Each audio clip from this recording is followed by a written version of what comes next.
Баршаңызға қайырлы күн достар. Сіздермен бүгін осындай әдемі, өте дәмді борщтың рецептісімен бөлісетін боламын. Әдеттегідей бірінші менің каналыма тіркеліп, лайк басып, қоңырауша белгісін басуды ұмытпаңыздар. Қазанымызға майымызды құйып, жақсылап қыздырып алып, үстіне етімізді салып, қызарғанша жақсылап қуырып аламыз.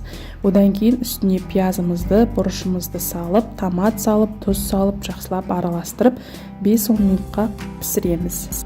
Қалауыңызша тауық етінен, сиыр етінен жасасаңыздар да болады, мен қойдың етінен жасадым. Қуырмаланып болғаннан кейін үстіне картопымызды, сәбізімізді салып, жақсылап қуырып аламыз. Одан кейін үкістен өткізілген қызылшамызды, 2 бас сарымсағымызды салып, тағы да жақсылап араластырамыз.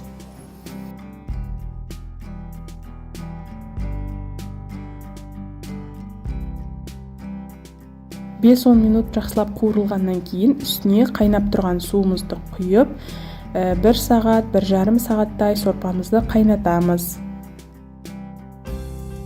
Артынан 1 ас қасық уксус қоссаңыздар да болады, сорпаға керемет дәм береді.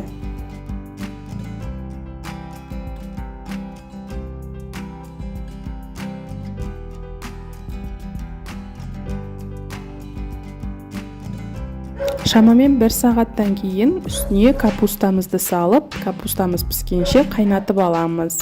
Осымен біздің борщымыз дайын болды. Міндетті түрде жасап көріңіздер. Сіздермен бірге болған Камшат. Астарыңыз дәмді болсын.